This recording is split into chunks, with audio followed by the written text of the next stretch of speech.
oleh Ustazah Dr. Yuli Ambarwati MSI. Sebelumnya, mari ayah bunda bersiap-siap. Acara ini diselenggarakan oleh tim Bina Pribadi Islami, TKIT Teladan Kota Agung, SDIT Teladan Kota Agung, dan SMP IT Teladan Kota Agung, di bawah naungan Yayasan Telaga Alam Madani. Ayah bunda soleh dan soleha, pandemi COVID-19 ini merubah segalanya, termasuk pembelajaran di sekolah, di mana orang tua tidak lagi hanya sebagai pendamping belajar siswa, tetapi juga menjadi guru dan motivator dalam pembelajaran jarak jauh. Melalui webinar yang diselenggarakan oleh tim BPI, TKIT, SDIT, SMPIT, Telaga Alam Madani ini, mari kita selaraskan bahasa dan sentuhan cinta untuk buah hati di era pandemi, agar terwujud putra-putri yang cerdas, solih, dan bertakwa, yang insya Allah akan disampaikan langsung oleh Dr. Yuli Ambarwati MSI, Ketua Tapis Lampung Berkarya. Mari kita bersama saling menjaga dan bersinergi dalam mengaplikasikan bahasa dan sentuhan cinta untuk buah hati kita di masa pandemi. Mari kita sambut dengan takbir Allahu Akbar dan tepuk tangan yang meriah.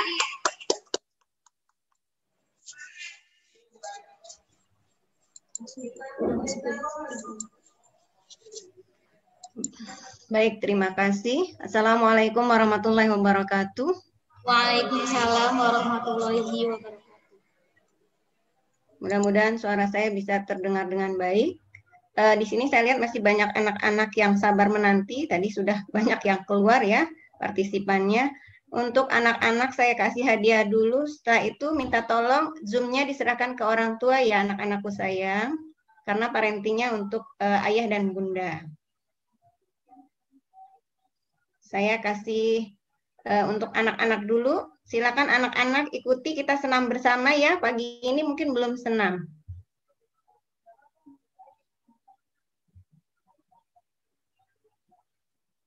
Oke, apakah suaranya terdengar? Silakan kita senam bersama anak-anak.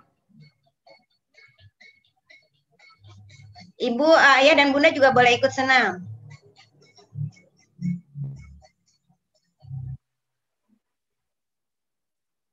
Ya, buat anak-anak dan ayah bunda silakan senam dulu, supaya tidak terlalu tegang karena tadi sudah menunggu lama.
Ayo anak-anak, ada Mila Sofia, ada Azahra. Silakan senam, nak. Kita senam penguin biar sehat. Boleh goyang-goyang kok.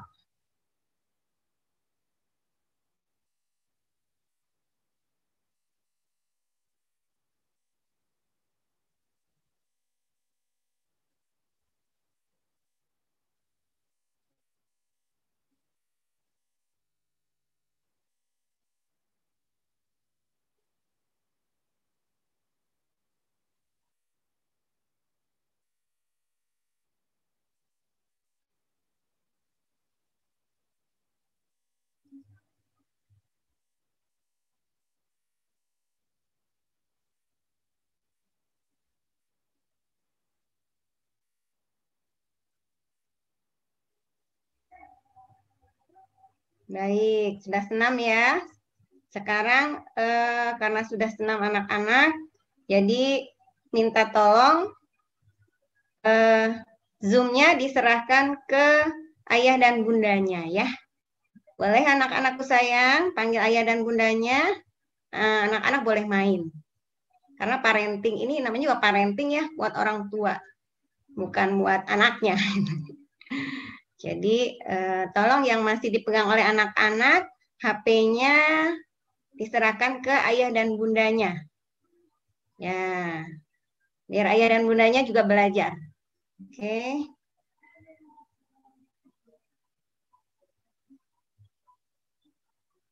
Mahdi Abdullah, bisa kasih ke ayah atau bundanya saya? HP-nya, Fikri Ramadan. Terlihat masih anak-anak yang memegang. HP-nya tolong kasih Mahdi sama Fikri. HP-nya tolong kasih ayah atau bundanya ya.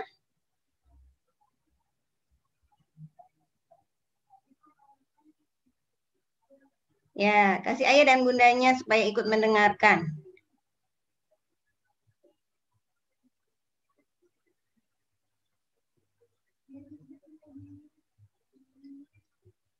Masih ada sepertinya yang dipegang oleh anak-anak ya. Ya, tidak apa-apa. Baik, Assalamualaikum warahmatullahi wabarakatuh.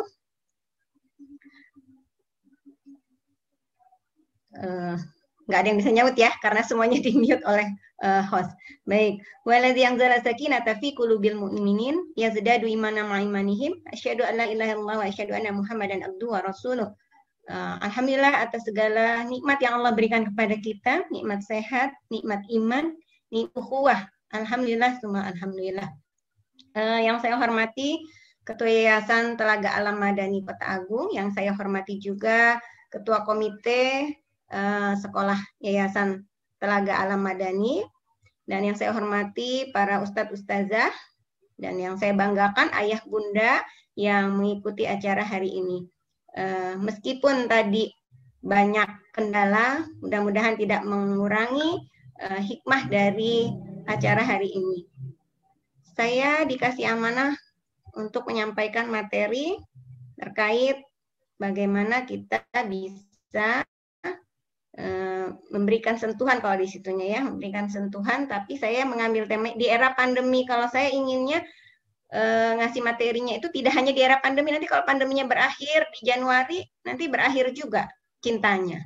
Jadi saya kasih temanya mendidik anak dengan cinta. Ya, ini bagaimana Rasulullah kita berqudwah, ada yang main coret-coretan ya. Kita lihat bagaimana parenting ala Rasulullah. Baik ya. Ternyata kenapa tidak mau ya, tak kenal maka tak sayang, kenalan gitu ya, tak kenal maka kenalan. Nama saya Yuli Ambarwati, saya lahir di Lampung tanggal 17 Juli 74, suami saya Saiful Bahri, saya ibu dari 3 orang anak.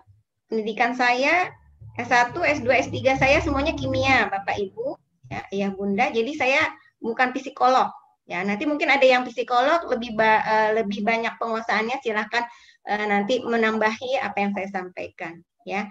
Pekerjaan saya ya, pekerjaan utamanya sebagai ibu rumah tangga, pekerjaan sampingannya sebagai PNS dosen kimia di Unila. Moto hidup saya menjadi hamba Allah yang bermanfaat buat banyak orang. Ya, saya ingin bisa memberikan manfaat buat orang banyak. Nah, kita awali dengan kalimat anakku merupakan jalanku menuju surga. Ya, jadi kita harus tahu bahwa anak kita itu bisa mengantarkan kita ke surganya Allah. Kalau kita tidak punya motivasi ini bahwa anakku itu merupakan jalanku menuju surga, ya kita mendidiknya dengan biasa-biasa aja.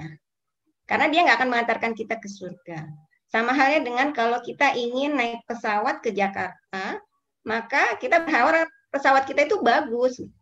baik, gitu. Secara semuanya baik, tidak ada yang rusak, gitu. Supaya kita bisa selamat sampai ke Jakarta. Nah, begitu juga anak-anak kita ini bisa menjadi jalan kita, menjadi perantara kita sampai ke surganya Allah.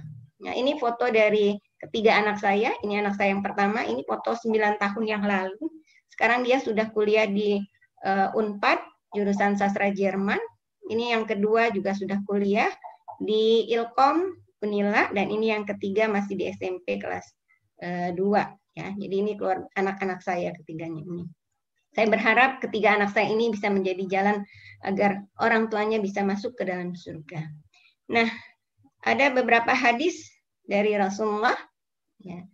Ini maaf host, bisa bantu saya membantu supaya saya fokus mengadmit yang ada di room waiting host. Seperti saya hanya co-host ini. Siap Bunda, ya, siap Bunda. Ya, saya bantu Bunda. Tidak oke, terima kasih Pak. Ya. Baik.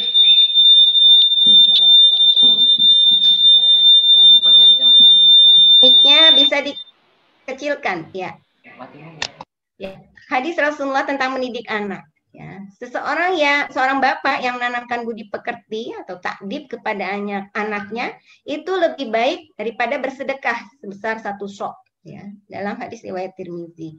Dan ada Ibnu Abbas menyampaikan, muliakanlah anak-anakmu dan ajarkanlah mereka dengan budi pekerti yang luhur. Ya. Hadis selanjutnya adalah suatu saat Nabi berjalan bersama sahabatnya dan melihat ada anak-anak kecil gitu yang main pasir. Kemudian sahabat-sahabat yang lain melarang anak-anak bermain pasir. Lalu apa yang disampaikan oleh Nabi? Biarkan mereka bermain dengan tanah pasir itu, karena tanah pasir bagi anak-anak adalah seperti musim semi. Kita tahu kalau musim semi itu sangat indah. Ya. Ibnu Jarir dan Ibnu Munzir meriwayatkan dari Ibnu Abbas, ajarkanlah mereka untuk taat kepada Allah dan takut berbuat maksiat kepada Allah. Serta suruhlah anak-anakmu untuk mentaati perintah-perintah dan menjauhi larangan-larangannya. Karena hal itu akan memelihara mereka dan kamu dari api neraka. Ya, jadi kita ajarkan anak-anak kita, ya, disuruh oleh Rasulullah untuk taat kepada Allah, ya, dan takut untuk berbuat maksiat. Kenapa? Karena itu bisa mengantarkan kita dan anak kita masuk ke dalam surga. Nah, bagaimana pola pengasuhan ala Rasulullah? Yang ditanamkan oleh Rasulullah yang pertama adalah akidah. Jadi yang paling kuat itu adalah akidah. Maka dari kecil anak harus sudah paham siapa Tuhannya, itu akidah, ya, keimanan, siapa Tuhannya. Jadi kalau di sini masih ada yang punya anak yang kecil, gitu ya, masih punya anak yang TK, karena ini dari TK sampai SMP ya, itu kalau mau tidur dikasih kalimat afirmasi, ya. Nah, kalimat afirmasi kalau saya waktu anak saya kecil, saya selalu katakan, kalau mau tidur ada 3 kalimat yang saya sampaikan, Allah mencintaimu, ya, Allah menyayangimu, dan Allah menolongmu. Jadi jika dia ada kesulitan, maka Allah akan menolong dia. Ya. Jika dia sedih, maka dia ingat bahwa Allah mencintainya. Ya. Dan seterusnya. Jadi yang pertama ditanamkan adalah akidah. Ya. Jadi akidah yang lurus. Kemudian kita juga perkuat dia jasmaninya. Kita sekolahkan dia di sekolah IT, di sekolah yang lain, ya, supaya intelektualnya bertambah. Dengan demikian mentalnya jadi terbangun. Kalau dia sudah terbangun, dia ibadahnya akan menjadi kebiasaan yang baik karena akidahnya sudah baik. Ya, jasmaninya kuat, maka ibadahnya menjadi benar. Dia menjadi orang yang soleh. Nah, tidak diharapkan hanya soleh sendiri, tapi dia bisa menjadi muslih. Artinya bisa mensolehkan orang lain. Dan dia punya pribadi yang baik. Ya. Pribadi atau akhlak yang baik. Ya. Akhlakul karimah. Ini pola asuh yang diajarkan oleh Rasulullah SAW. Jadi yang pertama ditanamkan adalah akidah. Jadi bab akidah adalah bab yang penting sekali. Alhamdulillah ayah dan bunda sudah mensekolahkan anak-anaknya di sekolah IT, gitu ya. Paling tidak itu bisa menjadi perantara kalau orang tuanya tidak sempat di rumah, bisa menanamkan akidah yang benar. Yang selanjutnya, nah, bagaimana perkembangan anak? Perkembangan anak dari 0 sampai 7 tahun itu adalah masa anak kecil. Bagaimana perkembangannya? Ada pertumbuhan inderanya, psikomotoriknya. Jadi kalau anak itu diam saja, psikomotoriknya tidak bergerak, ya harus kita harus kita cermati, harus kita perhatikan ya. 0 sampai 7 tahun dia masih bermain, bergaul, meniru. Ya, yang paling cocok tuh dia meniru. Meniru siapa? Meniru orang tuanya. Dia berfantasi, dia menggambar yang indah-indah, dia berfantasi. Mulai tumbuh ego, punya aku, ya, nggak boleh diambil punya aku dan seterusnya. Punya kemampuan analisa dasar dan punya hasrat, punya keinginan. Ya. Nah, bagaimana perlakuan orang tua? Orang tua harus memberikan kesehatan dan gizi yang baik. Berikan kasih sayang, perhatian, bermain, senda gurau. Dan yang paling penting adalah memberi teladan. Kenapa? Karena usia 0 sampai 1 yang dia lihat dan dia temui setiap hari orang tua. Ya. Kemudian pada saat umur ini jangan ditekan untuk belajar, tapi belajarnya sambil bermain. Jangan suruh duduk di kursi. Ya, tadi saya lihat juga di Zoom masih panggil-panggil karena dia memang usianya gitu. Tidak bisa disalahkan. Memang usianya masih segini masa perkembangannya, ya. Harus diajarkan dasar-dasar keislaman dan pilihkan teman dan lingkungan yang islami supaya kita tidak salah, ya. Kemudian perkembangan selanjutnya ini usia SMP ya, SD dan SMP, usia 7 tahun sampai dengan 14 tahun. Pertumbuhan fisiknya cepat. Jadi kalau ada anak kita yang pertumbuhan fisiknya kurang, itu kita coba diskusikan dengan dokter. Mungkin ada masalah gitu dengan pertumbuhan fisik. Kemudian dia bisa mulai berpikir konkret, ya, bisa bermain dalam kelompok. Tadi yang sudah disampaikan Pak Zul, harusnya dia bisa berdiskusi, ya, bisa memerankan perilaku orang dewasa, mulai mengenal lawan jenis, ya, bisa berpikir abstrak, kemampuan analisa, ya, butuh pengakuan eksistensi, butuh idola, dan punya egosentris, ya. Jadi ini usia 7 sampai 14 tahun. Apa yang dilakukan oleh orang tua? Berikan kesehatan dan gizinya. Pendidikan mulai pembiasaan dan disiplin. Jadi sini mulai disiplin. Kalau yang tadi bermain, sekarang mulai ada disiplin, ya. Ada kemampuan belajar dan menghafal, diajak belajar sama dan menghafal. Mulai dipisahkan kamarnya dengan orang tua. Pilih teman dan lingkungan yang baik dan mulai bisa belajar mandiri untuk mengambil keputusan dan sikap. Kemudian berikan dasar-dasar pendidikan sosial, beri tugas dan tanggung jawab dan kepercayaan, bimbing emosinya, dan sibukkan dengan kegiatan-kegiatan yang positif. Kenapa? Karena dia ini mulai cari-cari idola. Kalau nggak kita kasih kesibukan yang positif, nanti dia cari kesibukan sendiri. Begitu. Kemudian perkembangan di usia 14 sampai 21 tahun. Nah, ini masa-masa pubertas. Dia mulai akil balik, ya. Ada pertumbuhan fisik, ya, mulai keluar jakun, dan seterusnya, ya. Memilih teman, ya, mulai cari-cari teman, ya, dan mencari jati diri, punya banyak keinginan, emosinya tinggi, suka ngambek dan seterusnya, ya, dan suka galau, bimbang, ya. Dia bisa menganalisa dan abstraksi dan agresif. Jadi kalau dia mulai lihat-lihat, kalau laki-laki mulai lihat-lihat perempuan atau perempuan mulai lihat-lihat suka sama laki-laki, jangan dimarahi. Orang tua harusnya ayah bunda bersyukur bahwa anaknya normal, gitu ya. Anaknya itu normal. Dia suka dengan lawan jenis. Kalau dia suka dengan yang sama jenisnya, itu tidak normal. Jadi kalau anak mulai, aku suka sama dia deh ya, misalnya anak perempuan. Alhamdulillah, oh kamu suka sama laki-laki ya, berarti kamu normal. Nah, tapi diarahkan, sekarang belum saatnya. Suka boleh, boleh. Ya, kan kita secara fitrah juga ditumbuhkan oleh Allah dalam hati kita itu rasa suka.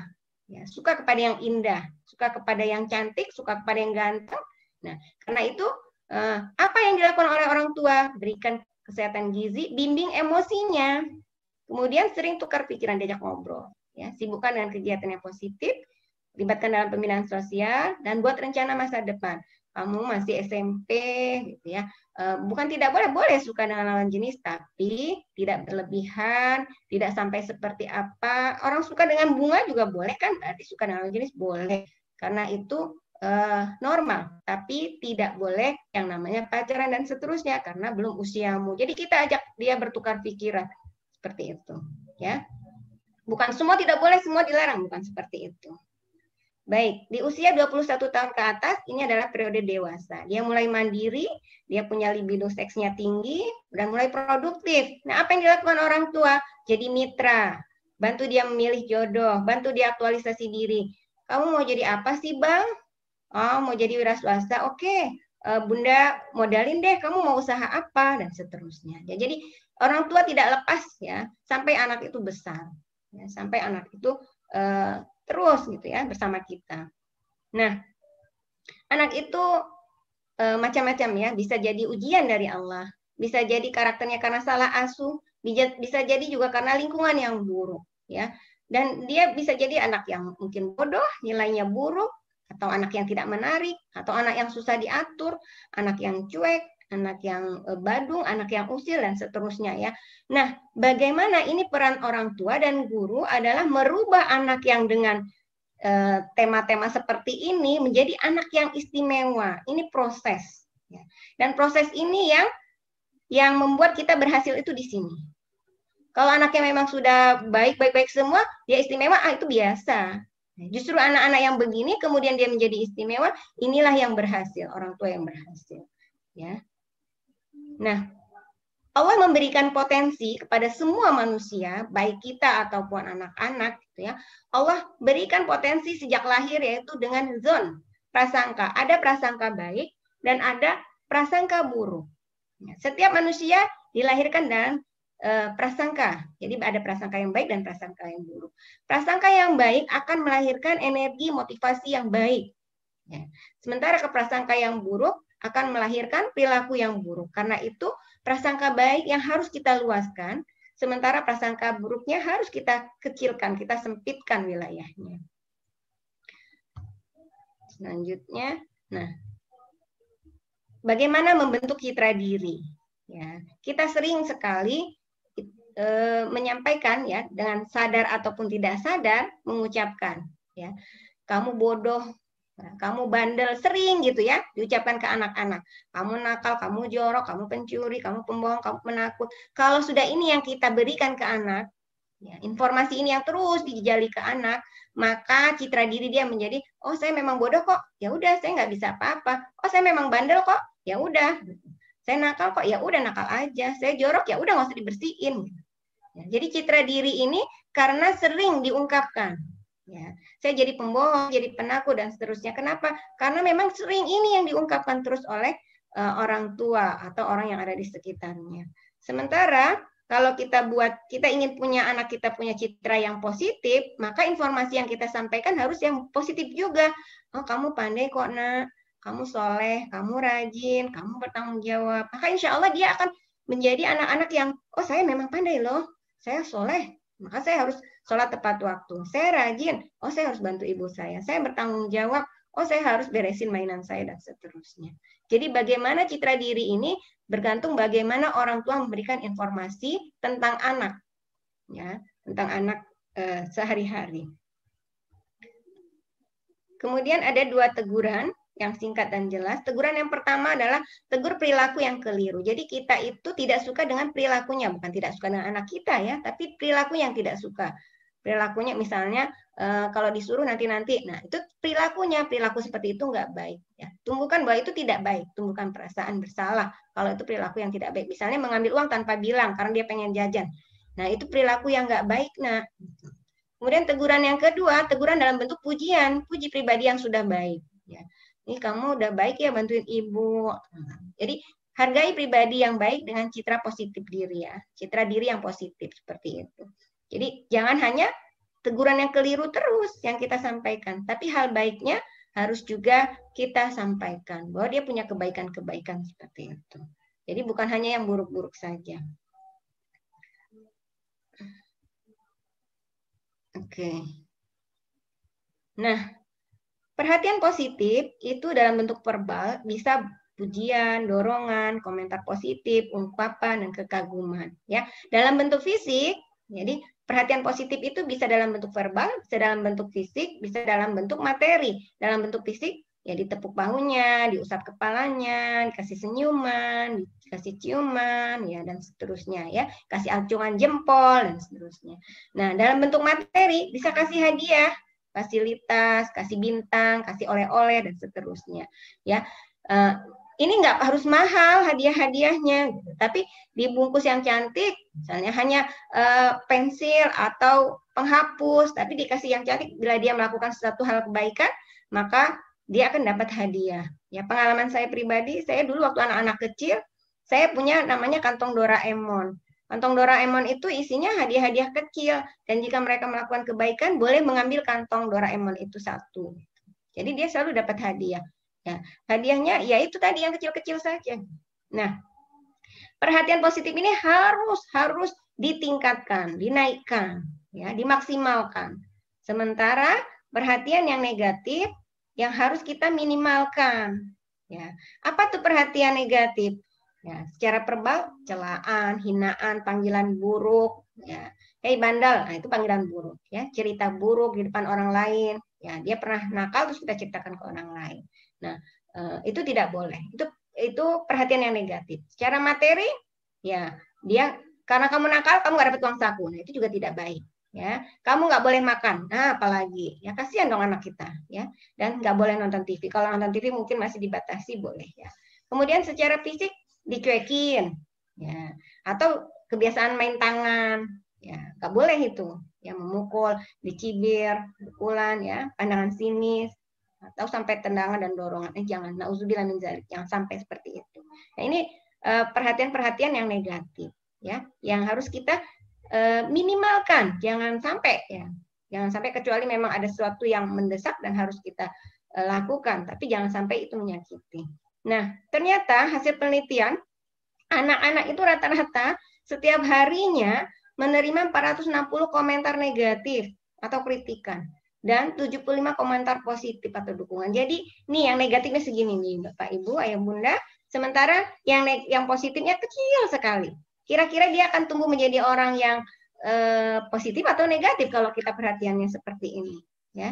Jadi kita coba dan kita sadari bahwa kita sehari-hari lebih banyak memberikan komentar negatif daripada komentar positif. Hampir 70% komentar negatif yang kita berikan kepada anak-anak setiap harinya.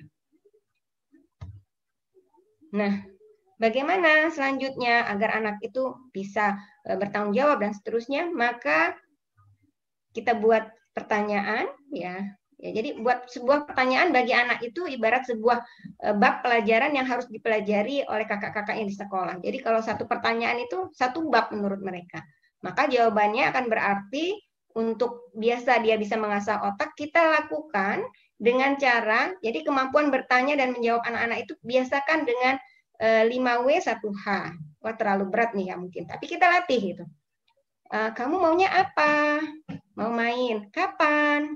Sama siapa? Kenapa kamu mau main itu? Di mana? Bagaimana mainnya? Nah, seperti itu. Jadi pertanyaan seperti ini dia akan merangsang otaknya agar dia berpikir lebih jauh, lebih dewasa dan lebih matang. Ya, jadi apa? Kamu pengen makan apa? Makan pizza. Kapan pengennya? Gitu. Di mana? Sama siapa? Kenapa sih pengen makan pizza? Ya. Bagaimana sih cara buat pizza itu? Jadi dirangsang untuk menjadi cerdas seperti itu. Nah, beberapa kesalahan orang tua, ya, yang dilakukan, ya, juga melakukan kesalahan-kesalahan ini, ya. Yang pertama adalah kurang menunjukkan kasih sayang, baik verbal maupun fisik, ya.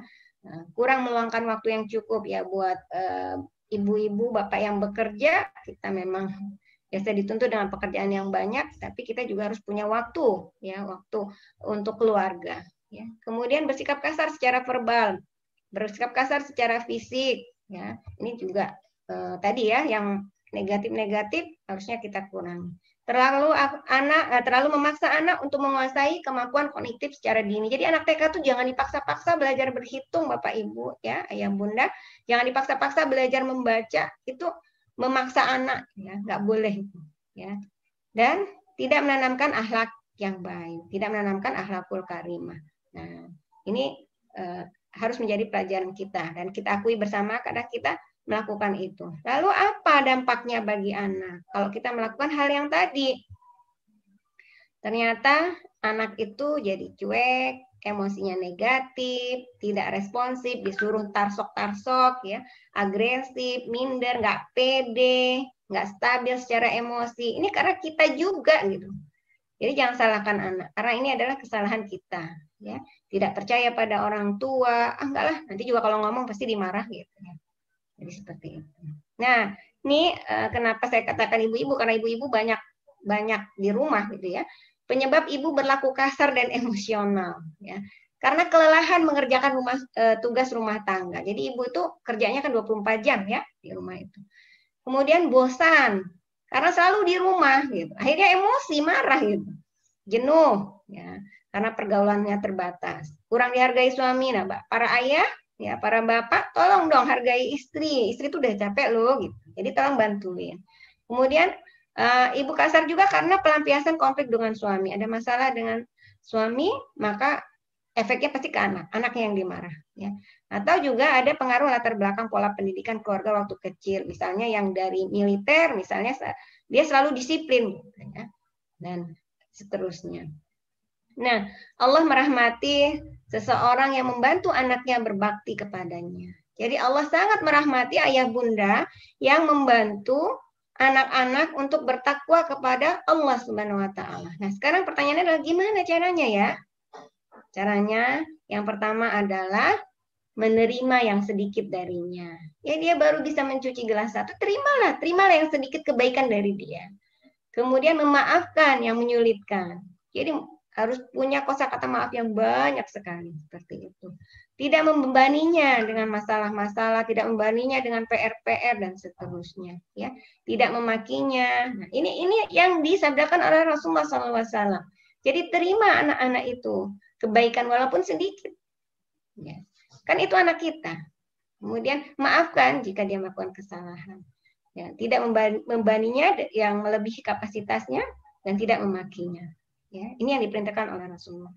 Lalu ada beberapa tips, ya, tips agar menjadi keluarga yang Quran. Yang pertama adalah banyak berdoa, mohon kepada Allah agar anak-anak dibukakan hati dan pikirannya untuk menerima Al-Quran. Ya, mulai dari contoh orang tua yang gemar membaca dan menghafal Quran. Jadi kalau kita ayah dan bundanya itu nggak pernah dia dengar baca Quran, nggak usah marah-marah sama anak-anak, nyuruh memaksa mereka baca Quran. Lawang ayah dan bundanya aja jarang baca, kan gitu. Kemudian menjadikan waktu-waktu tertentu di rumah setiap hari untuk berinteraksi dengan Al-Quran. Misalnya habis maghrib, yuk tilawah bersama dan seterusnya. Kemudian memperkenalkan Al-Quran sejak dini lewat cerita. Ya, dengan perhatikan tumbuh kembang tadi ya, tumbuh kembang anak. Kalau anak udah di atas 14 tahun, ayah bunda ajak tidur bareng kemudian cerita, ya nggak cocok lagi seperti itu. Kemudian buatkan lingkungan yang mendukung agar anak akrab dengan Al-Quran. Dan bersabar atas segala usaha dan ikhtiar yang dilakukan. Dan yang terakhir, ini tips dari saya adalah bersedekah khusus untuk anak di waktu subuh. Ya, kenapa? Karena waktu subuh ini khusus malaikat itu Allah datangkan ya, untuk mendoakan orang yang bersedekah. Ya, itu ada hadisnya, khusus di waktu subuh. Karenanya bersedekahlah di waktu subuh. Nah, gimana caranya nanti kita diskusikan ya. Baik. Nah, apabila manusia mati, maka kita sudah hafal semua ya ini hadisnya. Apabila manusia mati, maka terputuslah amalnya kecuali 3 perkara. Sedekah jariyah, apakah sedekah kita banyak, apakah sedekah kita ikhlas, wallahu a'lam bishawab. Ilmu yang bermanfaat, apakah betul ilmu yang kita miliki adalah ilmu yang bermanfaat? Dan yang paling besar harapan kita adalah punya anak soleh yang mendoakan kita. Hadis riwayat Muslim dari Abu Hurairah. Jadi kita berharap ini yang menjadi jalan kita menuju surganya Allah.